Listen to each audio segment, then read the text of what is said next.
হরে কৃষ্ণ। আজকে আমরা জানব পাণ্ডবা নির্জলা একাদশী ব্রত মাহাত্ম্য সম্পর্কে। জ্যৈষ্ঠ শুক্লপক্ষের এই নির্জলা একাদশী ব্রত সম্পর্কে ব্রহ্মবৈদ্য পুরাণে শ্রী ভীমসেন ব্যাসদেব সংবাদে বর্ণিত হয়েছে।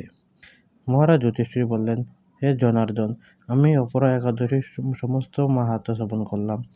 এখন জ্যৈষ্ঠ শুক্লপক্ষের একাদশীর নাম ও মাহাত্ম্য কৃপা পূর্বক আমার কাছে বর্ণনা করুন। শ্রীকৃষ্ণ বললেন, এই একাদশীর কথা মহর্ষি ব্যাসদেব বর্ণনা করবেন, কেননা তিনি সর্বশাস্ত্রের অর্থ তত্ত্ব পূর্ণরূপে জানেন। রাজা যুধিষ্ঠির ব্যাসদেবকে বললেন, হে মহর্ষি দ্বৈপায়ন, আমি মানুষের লৌকিক ধর্ম জ্ঞান কাণ্ডের বিষয়ে অনেক শ্রবণ করেছি। আপনি যথাযথভাবে ভক্তি বিষয় নিয়ে কিছু ধর্মকথা এখন আমায় বর্ণনা করুন। শ্রী ব্যাসদেব বললেন, হে মহারাজ, তুমি যেসব ধর্মকথা শুনেছ, এই কলিযুগে মানুষের পক্ষে সেই সমস্ত পালন করা অত্যন্ত কঠিন, যা সামান্য সুখে সামান্য খরচে অল্প কষ্ট সম্পাদন করা যায়, অথচ মহাফল প্রদান করে, এবং সমস্ত শাস্ত্রের সারস্বরূপ সেই ধর্মই কলিযুগীয় মানুষের পক্ষে করা শ্রেয়। সেই ধর্মকথাই এখন আপনার কাছে বলছি। উভয় পক্ষের একাদশী দিনে ভোজন না করে উপবাস ব্রত করবে।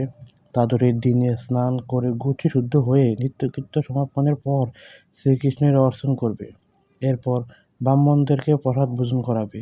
অশৌচ আদিতেও এই ব্রত ত্যাগ করা উচিত নয়। যে সকল ব্যক্তি স্বর্গে যেতে চায় তাদের সারা জীবন এই ব্রতটা পালন করা উচিত। পাপ কর্মেরত ধর্মহীন ব্যক্তিরাও যদি একাদশীর দিনে ভোজন না করে, তবে তারা যমযাতনা থেকে রক্ষা পায়।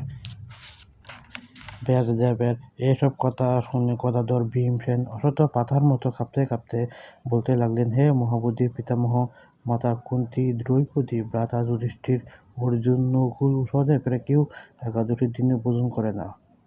আমাকেও অন্ন গ্রহণ করতে নিষেধ করে, কিন্তু দুঃসহ ক্ষুধা যন্ত্রণার জন্য আমি উপবাস করতে পারি না। ভীমসেন এর এরকম কথা ব্যাসদেব বলতে লাগলেন, যদি স্বর্গ আদি দিব্যধামে তোমার একান্ত ইচ্ছা থাকে, তবে উভয় পক্ষের একাদশীতে ভোজন করবে না। তদুত্তরে ভীমসেন বললেন, আমার নিবেদন এই যে, উপবাস তো দূরের কথা, দিনে একবার ভোজন না করে থাকাও আমার পক্ষে সম্ভব না। কারণ আমার উদরে বৃক নামে অগ্নি রয়েছে, ভোজন না করলে কিছুতেই সে শান্ত হয় না। তাই প্রতিটি একাদশী পালনে আমি একেবারেই অপারগ। হে মহর্ষি, বছরে একটি মাত্র একাদশী পালন করে যাতে আমি দিব্যধাম লাভ করতে পারি, এরকম কোনো একাদশীর কথা আমাকে নিশ্চয় করে বলুন।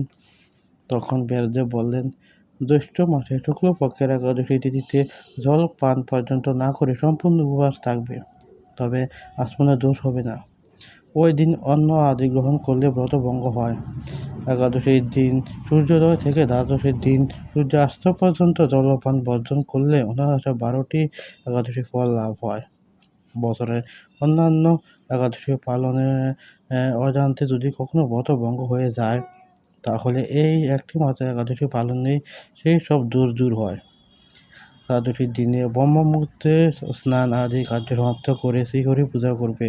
সদাচারী ব্রাহ্মণদের বস্ত্রা আদি দানসহ ভোজন করিয়া আত্মীয় স্বজনের সঙ্গে নিজে ভোজন করবে।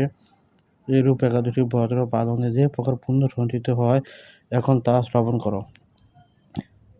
সারা বছরের সমস্ত একাদশী ফলই এই একটি মাত্র ব্রত উপবাসে লাভ করা যায়।